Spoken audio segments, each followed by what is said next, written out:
Endi olsa birinci projemiz yasamana başladık. Start new project. Birinci projem.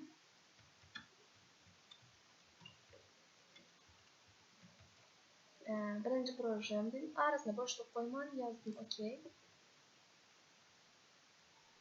Açıldı. Bugün görkezecek projem programında 2 tane buton gerek öyle. O zaman bir tane label. Label text yazmak için kullanıyorsunuz. Butonların düğmeler. Yani verdikler şu an bir düşündürüp oturacak. Derlemek yani her bir projemizde projeler yasadıkça öğrenirse hemmesine. Şimdi bunu koyduk şöyle ekranımızın yüzünde şunu görünüyor. Şimdi şunda mesela text for label 1 diye onun yazısını etkiledi. Yazacak programımızda mesela şu butona gelip şunu bassam şöyle birinci butonu sayladınız, şunu saylasam ikinci butonu sayladınız dep yazsın. Onun için başta yazganızda qaysı butonu saylarsanız dep yazalı. Qaysı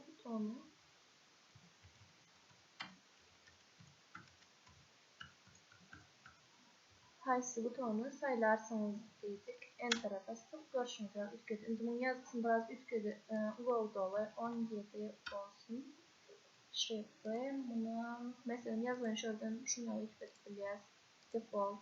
Bari настройкасы şöyle yani mesela hersinin üstüne gelende hersinin настройкасы ütkeşik öyle özüne göre. Şimdi bundan biraz kalınlaştırıyor yazısını.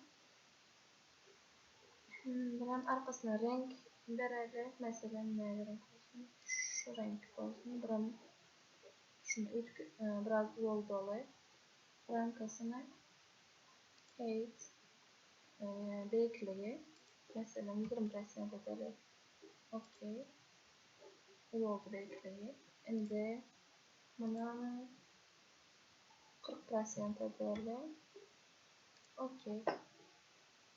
40% fazla küçük olan yani. Onun için 60 edelim. 60. OK. Böyle.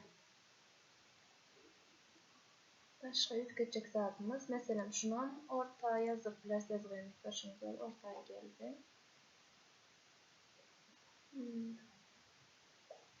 Şimdi buton 1'i yükleyelim biraz. Mesela renklendirelim başta. Yaşlı renk edelim. Yazmayla biraz karaldalı, koyuldalı. Onu da mesela nem diyelim şöyle. Buton 1 dep koyalım adını. Buton 1. Enter. Yükledi. Buton 2 ile adını yükleyelim.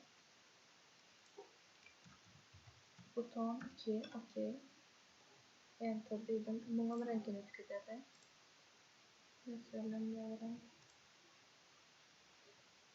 Şu olsun. Böyle. Şimdi şu sayfamızın arkasına bir renklendirelim. Background color. Onun için mesela ne renk olsun? White renk. Yok. Orange olsun.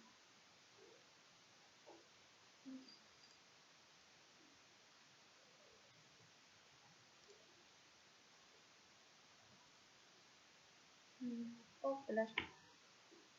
Yardım etkileri şunu yaratacağız. Tanık oldu. Şimdi bu sayfamız dizayn edip olduk diyelim. Şimdi kodlamaya geçelim. Mesela şöyle bizim boşan zatlarımız, koyan zatlarımız şöyle screen 1 yani ekran 1'de görünüyor bizde şu aşağıda. Buton 1 koyduk, buton 2 koyduk, bir label koyduk. Text yazmak için. Şimdi buton 1'e geldik. Mesela buton 1'e basan vaxtımızda neyim olsun? Buton 1'e basan vaxtımız şunu aldık, tuttuk, getirdik, koyduk.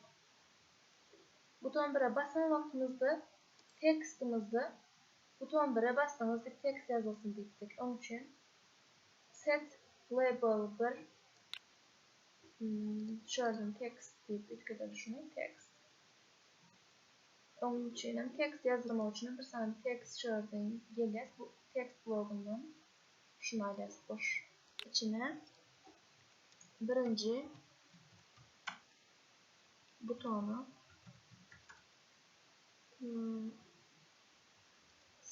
butonu sayıladığımız diyelim.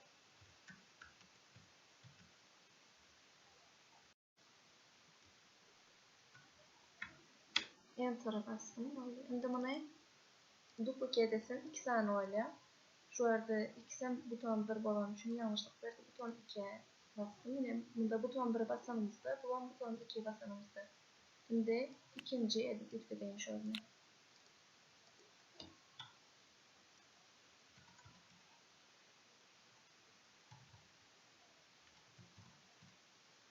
İkinci buton sayıladınız. Şimdi emülatörü bilen işletip görüyoruz şunu. Şimdi kodumuz tayin. Design bölümüne geleceğiz. Berden connect diyeceğiz. Biz şu an emülatör bilen doğru bağlarak görüyoruz. Ben de emülatörü açık koydum şöyle. Ben de emülatörü başta reset connection. Şimdi emülatörü basayım. Karışacağız biraz. Açılıyor.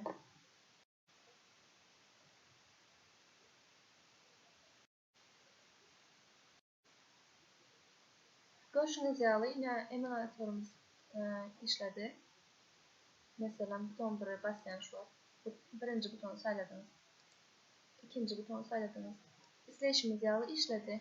Programımız. Şimdi şöyle biraz mesela şu sayfamızda şu butonlarımız ortada dursun diysek ne yapacağız? Şöyle Scramble'e geldik. Şunun bir bastım. Yüzünden şöyle mesela center ettim. Ortaya geldi. Şimdi biraz aşağı taraftan olması isteyen yukarıdan derdi. Bunların geldiğini center'a bastım. Şimdi emülatörden görüyoruz. Ne oldu? Görüşünüz üzere şurada doğru berredi işledi. Yine basacağız. Birinci buton sayıladınız. İkinci buton sayıladınız. Birinci projemiz şunu yağladı. Endiki derste görüşen çek. Hoş sağ olun.